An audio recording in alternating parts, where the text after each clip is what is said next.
evening. This is Akashvani Kohima, reading you the evening news. I am Matsina. The headlines: UNESCO adds Charaideo Maidam to World Heritage Sites.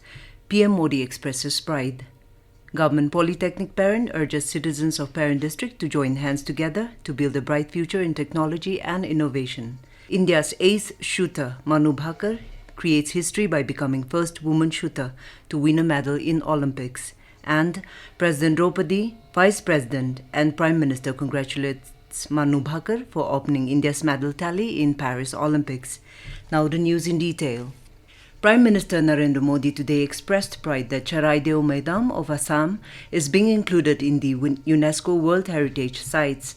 Addressing the nation in his Man Ki Baat program on Akashvani this morning, the Prime Minister highlighted that it will be the 43rd site of India in the list and the first cultural World Heritage Site from the Northeast. Elaborating on why it is such an important place, Modi said Charaideo was the first capital of the Ahom dynasty. The people of the Ahom dynasty traditionally kept the mortal remains of their ancestors and their valuables in the Maidam. Prime Minister added that the Maidam is a symbol of reverence for the departed kings and dignitaries of the Ahom Empire. Prime Minister termed it as a great feat for the Ahom Empire to sustain from the 13th century till the beginning of the 19th century. He stated that the principles and beliefs of the Ahom Empire were so strong that they kept this dynasty alive for a long time. Modi also recalled unveiling the tallest statue of the great Ahom warrior, Lachit Borphukan, on 9th March this year. Prime Minister said he feels privileged to have paid respects to the ancestors of the Ahom community at Lachit Maidam. He urged people to include Charaideo Maidam in their future travel plans. Modi noted that a country can progress only by taking pride in her culture. Highlighting efforts being made in India in this regard, he mentioned Project Pari, which stands for Public Art of India. Prime Minister observed that Project Pari is becoming a great medium to bring emerging artists on one platform to popularize public art. He said that the paintings made on roadsides, walls and underpasses are made by the same artists who are associated with Pari. Modi said this not only enhances the beauty of public places, but also helps in making Indian culture more popular. He gave the example of Delhi's Bharat Mandapam and flyovers, which contains artwork from across the country. He requested art and culture lovers to work more on public art. Speaking about the handloom industry, Modi lauded 250 women of Rohtak district of Haryana for joining the Unnati self-help group and spreading the magic of colors on clothes. The women joined the self-help group and received training in block printing and dyeing. They are now earning lakhs of rupees today, as the bed covers, saris and dupattas made by them are in great demand in the market. The Government Polytechnic Peren has urged the citizens of Peren district to join hands together with the institute in order to build a bright future in technology and innovation in the district. Government Polytechnic Peren Principal in charge, Nikrove Funo, and lecturer Sentilila Jamir informed that the Polytechnic is under the Directorate of Technical Education and is approved by the State Council for Technical Education, Nagaland. Meanwhile, Government Polytechnic Peren has notified that admissions are open for one-year certification in interior design starting from 29th July to 12th August 2024. The program study offers courses on residential design, commercial design, software design, project management and client interaction. Steel production in India, driven by robust demand for government infrastructure projects, is projected to surpass 300 million tons MT by 2030. Addressing the Bharat Chamber of Commerce, BCC in New Delhi, Steel Secretary Nagaendra Nath Sinha said current steel demand remains strong with an infrastructure push from the government and expects a growth of about 10%. Sinha further said that amid the strong GDP growth and continued emphasis on infrastructure from both government and private sectors, steel demand will continue to stay strong. Earlier this week, Union Minister of Steel and Heavy Industries H.D. Kumaraswamy launched SIMS 2.0 portal, the upgraded steel import monitoring system, to provide actionable intelligence to stakeholders for effective decision-making and strategic planning. Digital साक्ष्य भी होंगे पारंपरिक साक्ष्य। भारतीय साक्ष्य अधिनियम मतलब नया कानून 1 जुलाई से लागू। आजाद भारत के अपने कानून। This news is a broadcast of Akashvani Kohima. You can also listen to this news bulletin on News on Air app and YouTube channel ARR News Kohima.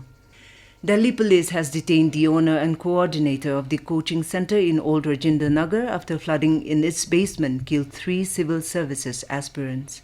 3 students lost their lives after being trapped in the basement of the building yesterday. DCP Central M. Harshavardhan said 2 females and a male have died in the incident and their bodies have been sent for the legal post-mortem examination. He said work is continuously underway to pump out the water. A case has been registered and the investigation is underway. Delhi Mayor Shali Uberoi has directed the MCD Commissioner that strict action should be taken against coaching centers across Delhi which are running commercial activities in basements in violation of building bylaws. The 2-day conclave of Chief Ministers and Deputy Chief Ministers of BJP-ruled states called Mukhyamantri Parishad concluded in New Delhi today. Addressing the valedictory session of the conclave, Prime Minister Narendra Modi said, when the central and state governments work strongly towards the coordinated efforts of public welfare, then the goal of a developed nation will be definitely achieved. The Prime Minister said, the development of heritage as well as creation of heritage have special importance in the concept of developed India. Modi said, we all should keep this aspect in mind always. India's ace shooter Manu Bhaker has created history by becoming first woman shooter to win a medal in Olympics. In the women's 10-meter air pistol final event, she scored 221.7 to win a bronze medal in the Paris Olympics. This also marks India's first Olympic medal in the ongoing games. Bhaker showcased exceptional skill and composure against Korean shooters Kim Ye-ji and Oh Ye-jin. Bhaker's win is a significant milestone for Indian shooting, marking the country's growing prowess in the discipline on the international stage. Meanwhile, Arjun Babuta has sealed his spot in the men's 10-meter air rifle final with a 7th-place finish in the qualification round today. Babuta shot a score of 630.1. Shooter Ramita Jindal has also qualified for the final of women's 10-meter air rifle event. President Droupadi Murmu, Vice President Jagdeep Dhankar and Prime Minister Narendra Modi have congratulated Manu Bhaker for opening India's medal tally by winning a bronze in 10-meter air pistol event in Paris Olympics 2024. The President said she is the first Indian woman to win an Olympic medal in a shooting competition, adding that India is proud of Manu Bhaker as her feat is going to inspire many sportspersons, especially women. Murmu wished for her to scale greater heights of accomplishment in the future. Vice President Dhankar said she not just opened the medal tally for India in Paris, but also became the first Indian woman to win an Olympic medal in shooting. Dhankar also said her achievement is going to inspire the countless young girls who aspire to raise Bharat's tricolour at Olympic podium. Prime Minister Modi said it is a historic medal for India. He said, it is an incredible achievement and this success is more special as she became the first woman to win a medal in shooting for India. To end the news, here are the headlines again. UNESCO adds Charaideo Maidam to World Heritage Sites. PM Modi expresses pride. Government Polytechnic Peren urges citizens of Peren district to join hands together to build a bright future in technology and innovation. India's ace shooter Manu Bhaker creates history by becoming first woman shooter to win a medal in Olympics. And President Droupadi, Vice President and Prime Minister congratulates Manu Bhaker for opening India's medal tally in Paris Olympics. With that, we come to the end of the evening news bulletin. Have a good night.